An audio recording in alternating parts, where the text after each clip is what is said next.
anchored by the deep friendship between our people.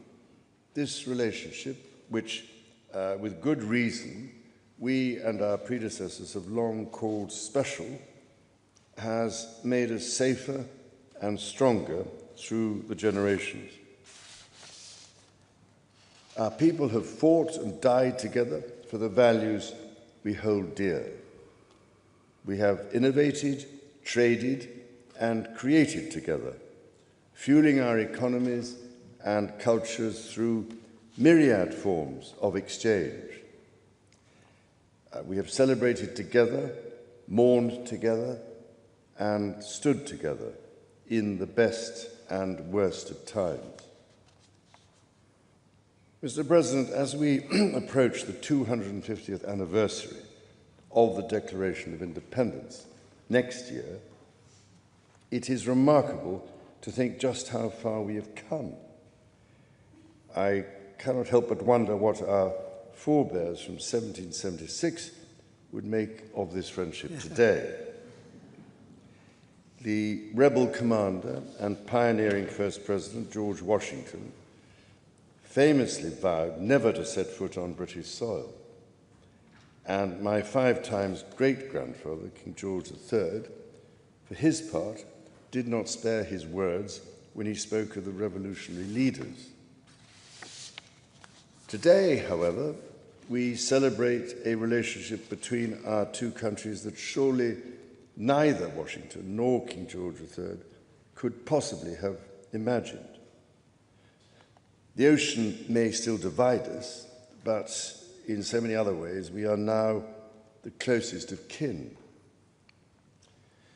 Mr. President, you have spoken of your pride in your British roots. In fact, not only have you set foot on British soil twice in the last 2 months alone, but I understand that British soil makes for rather splendid golf courses.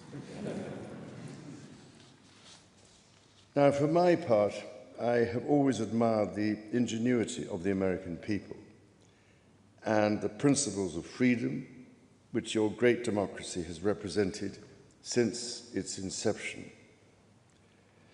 Throughout my life, from the very first visit to the United States in 1970, and over 20 visits since that time, I have cherished the close ties between the British and American peoples. In fact, had the media succeeded in the 1970s in their own attempt at deepening the special relationship, I myself might have been married off within the Nixon family. Mr. President, from York to New York, from Birmingham, England to Birmingham, Alabama, we are united by a common language and shared heritage.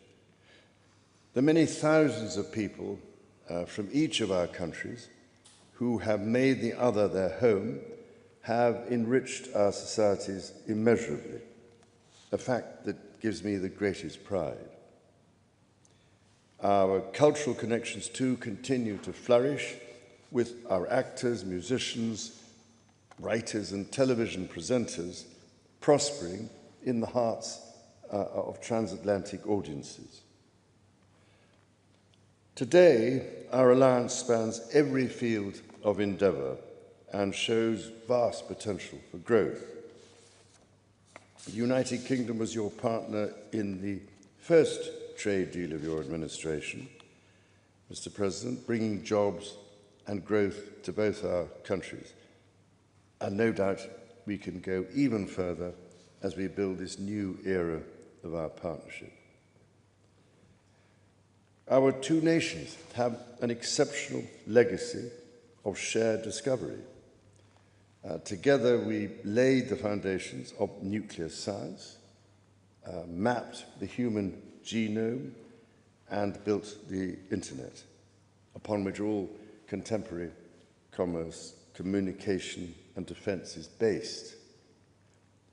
Together, our scientists and engineers are shaping the world of tomorrow, not least with new partnership agreements on technology and the prosperity that stands to bring.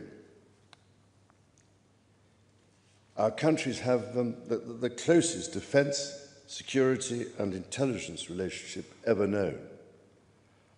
In 2 world wars, we fought together to defeat the forces of tyranny. Today, as tyranny once again threatens Europe, we and our allies stand together in support of Ukraine to deter aggression and secure peace.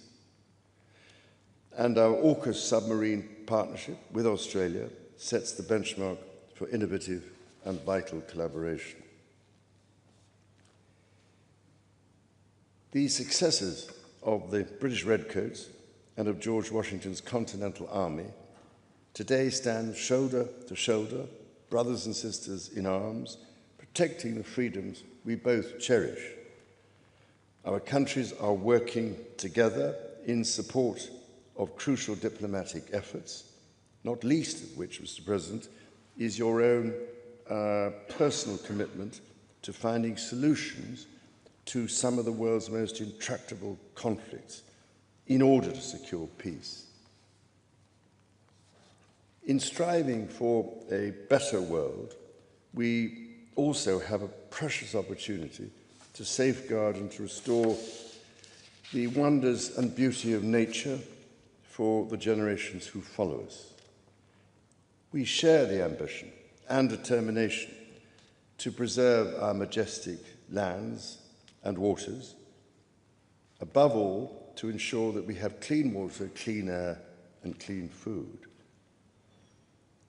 Our legacy for the next 250 years and beyond is to ensure that our children, grandchildren, and those who come after them can experience the awe and magnificence of the natural treasures found in the countryside, on the coasts, in the seas, and in the national parks established by your predecessors and mine.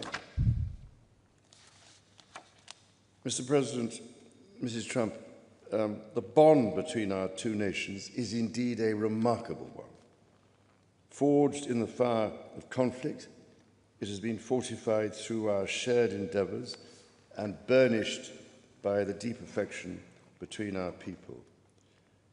Tested time and again, it has borne the weight of our common purpose and raised our ambition for a better world.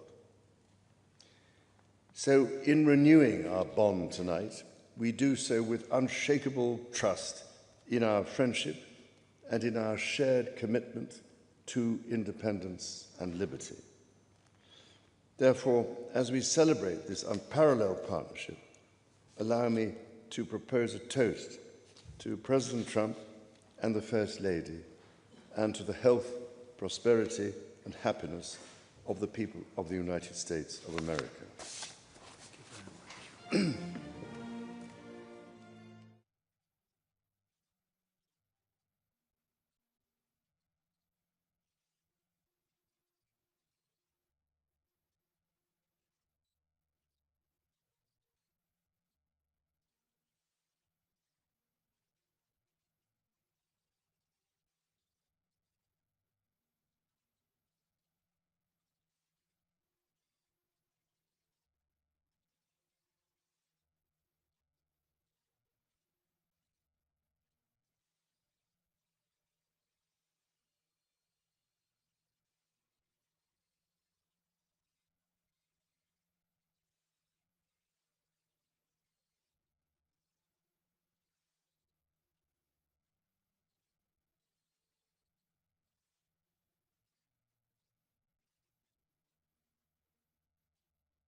Your Majesty, Melania and I are deeply grateful to you and Queen Camilla for your extraordinary graciousness. And to William and Kate, thank you so much. It's been so great being with you today. Thank you very much. Appreciate it.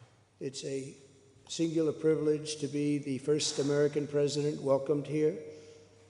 And if you think about it, it's a lot of presidents, and this was the second state visit, and that's the first, and maybe that's going to be the last time. I hope it is, actually. But this is truly one of the highest honors of my life. Such respect for you and such respect for your country. For many decades, His Majesty the King has epitomized the fortitude, nobility, and the spirit of the British monarchy and the British people. He's dedicated himself to preserving the glory and unique character of this kingdom, restoring life to the rivers and streams, supporting the works of its artists and composers, planting trees and gardens in its countryside. And I just visited one of the most beautiful I've ever seen that you just completed, and protecting the architectural integrity of cities, villages, and towns. He has uplifted the poor, cared for rural farmers, and tended to wounded veterans like nobody else. I'll tell you that I just stood in line and shook about 150 hands, and the King knew every single person and every single company, and some of them had bad names like XYZ-Q3, and he knew every one of them, or at least I think he did, because nobody was complaining. I was very impressed with that. But I just want to say that His Majesty has also raised a remarkable son in His Royal Highness Prince of Wales. Really amazing. We've gotten to know you, and I think you're going to have an unbelievable success in the future. Melania and I are delighted to visit again with Prince William and to see Her Royal Highness, Princess Catherine, so radiant and so healthy, so beautiful. It's really a great honor. Thank you. Many years ago, His Majesty opened his archives to a biographer. Among the documents was a letter from 1993 in which he described the patriotism and guided his many projects. He wrote that he was, quote, entirely motivated by a desperate desire to put the great back into Great Britain. In the finest tradition of British sovereigns, he has given his whole heart, everything he's got, to those parts of Britain that are beyond the realm of mere legislation. It's not easy, but which define its essence and its virtue, its harmony, and its soul. It's an amazing calling, and there's nobody that's answered that calling like you have. A fifth of all of humanity speaks, writes, thinks, and prays in the language born on these isles and perfected in the pages of Shakespeare and Dickens and Tolkien, Lewis, Orwell, and Kipling.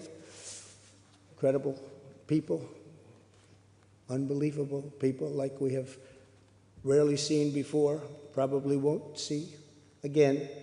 The lion-hearted people of this kingdom defeated Napoleon, unleashed the Industrial Revolution, destroyed slavery, and defended civilization in the darkest days of fascism and communism. The British gave the world the Magna Carta, the modern parliament, and Francis Bacon's scientific method. They gave us the works of Locke, Hobbes, Smith, and Burke, Newton, and Blackstone. The legal, intellectual, cultural, and political traditions of this kingdom have been among the highest achievements of mankind. There's really never been anything like it. The British Empire laid the foundations of law, liberty, free speech, and individual rights virtually everywhere the Union Jack has ever flown, including a place called America. You know that place very well, don't you? His Majesty spoke eloquently about the bond which inspired Sir Winston Churchill, and the bust is in the Oval Office right now, the beautiful bust of Winston Churchill, to coin the phrase special relationship. But seen from American eyes, the word special does not begin to do it justice. We're joined by history and fate, and by love and language, and by transcendent ties of culture, tradition, ancestry, and destiny. We're like two notes in one chord, or two verses of the same poem, each beautiful on its own, but really meant to be played together. The bond of kinship and identity between America and the United Kingdom is priceless and eternal. It's irreplaceable and unbreakable, and we are, as a country, as you know, doing unbelievably well. We had a very sick country 1 year ago, and today, I believe we're the hottest country anywhere in the world. In fact, nobody's even questioning it, but we owe so much of that to you and the footing that you gave us when we started. Together, we've done more good for humanity than any two countries in all of history. Together, we must defend the exceptional heritage that makes us who we are, and we must continue to stand for the values and the people of the English-speaking world, and we do indeed stand for that. On behalf of all Americans, I offer a toast to one of the great friendships, to two great countries, and to His Majesty, King Charles III, a very, very special man, and also a very, very special queen. Thank you very much. Thank you. Thank you very much. It's a great honor to be with you.